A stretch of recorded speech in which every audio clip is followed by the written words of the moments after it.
Hello. In this training video, we will cover alerts all the way down to immunizations from the menu on the left-hand side of the patient's summary page. You may create a new alert by selecting the alert, selecting the plus button, and then identifying your alert. There's several different categories. Go ahead and select whichever one is appropriate for the alert you are wanting to post. You can select your severity, low, medium, or high.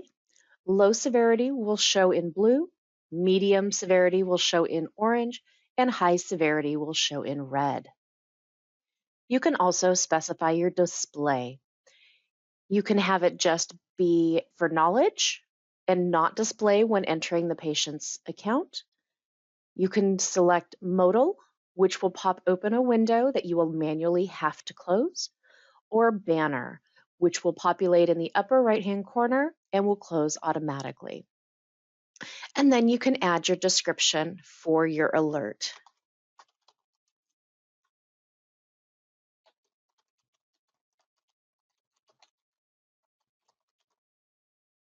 And select Save. This will then create the beginning of a listing of alerts for this patient. Once you close your alert, you'll close the patient, you'll open the patient back up, and as you see, there's alert here on the left, as well as the banner populates in the upper right. You can cancel an alert or deactivate an alert by going into the alert itself and selecting Deactivate. And then close. When you have the alert up, you can click on this orange box and it'll populate your alerts in a modal.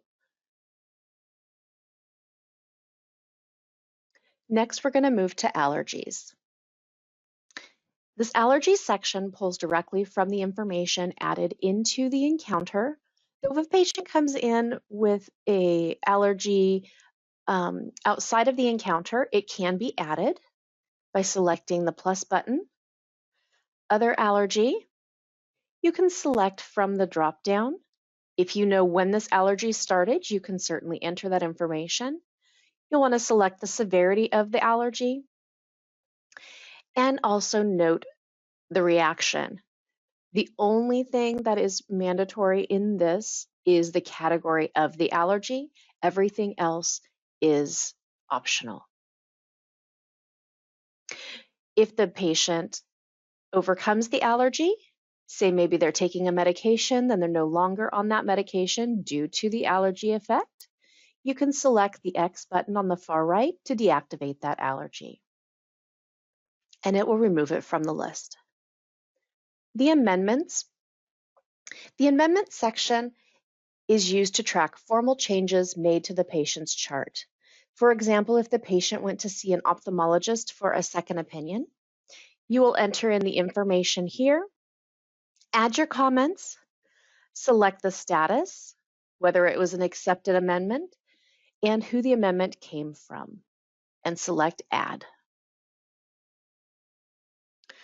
Consents.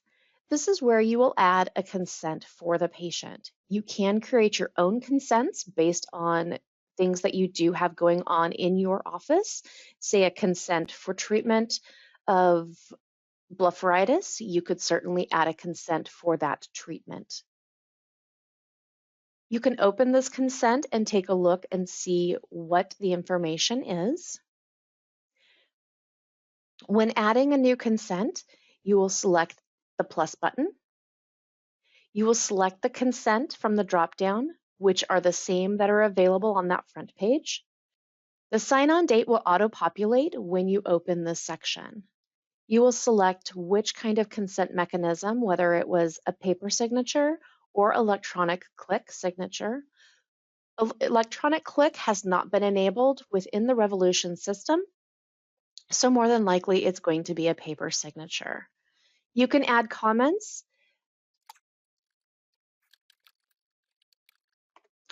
For quick review, you can add your consents, patient authorized release of information to Max, who is the brother, and save. This will take it back to the main consent, and you will see your information here in the comments, what you typed. You can also upload your information into this. If you single click on this consent, you can select upload, select your folder from your computer,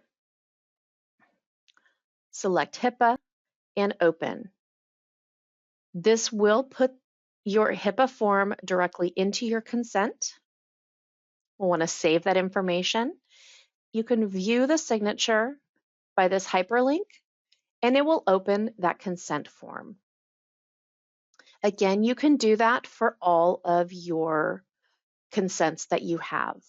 As you see, the orange dot next to HIPAA has been removed because it has now been completed. Documents and images is where this information is going to be kept when uploaded into the system. You can add new folders. You can add them under the root folders. Just remember that when you add a folder, it does add that same exact folder to every patient in your system. If you create the folder, it's going to be available in every patient's document and images. We just uploaded the consent form, which also is stored here in the documents and images under the consents. You can preview it by selecting the blue eyeball. And again, it will open so you can take a look at the document. You can also download the document for printing at a later date. Or if this document is no longer relevant, you can go ahead and delete this document. It will ask, are you sure you want to delete? External data is designed for information that is brought to you from the patient directly. For example, a patient may be using an automated blood pressure monitoring system.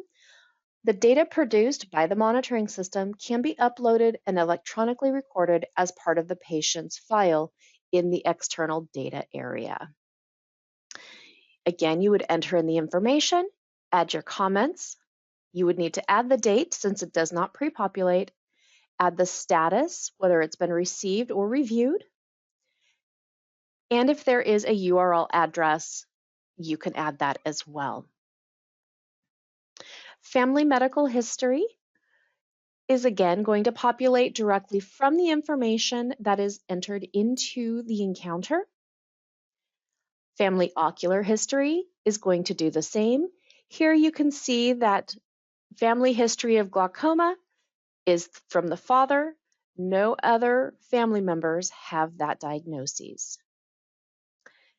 Health concerns is an area where you can add a concern that you have discussed with the patient. You can mark it as an observation or a concern, and then you can type in your information. Maybe patient's interocular pressures are high, or patient has dry eye, going to perform over the counter. Again, this information is also entered in the plans, but it does not come over. This would be an external concern outside of the encounter. Health goals is also another area that is added outside of the encounter. You would type in the goal, maybe patient trying to wean patient off of over-the-counter drops. You can enter a value, any number related to that goal, and then add. It will populate into a listing here. Again, you can open it to review. You can also remove it by selecting the X in the far right-hand side. Immunizations is our last section. This is where you can record patients' immunization records if needed. To add an immunization, you're going to select the plus button in the upper right-hand corner, select the appropriate immunization. We're going to select tetanus. It does have its own unique ID, CVX code. You will select the appropriate vaccination that was administered. You can even enter in the amount as well as the unit and fill out the rest of the information as needed if this was provided here at the office. Once you add that information, it will populate again at the beginning of a listing. You can download this information if needed. To remove this immunization, you would just select the deactivate button. Once you've deactivated the immunization, it will still stay listed, but it'll have an inactive status. This concludes our video on the sections from alerts to the immunizations. Please remember to use our knowledge base library and contact us for any additional assistance.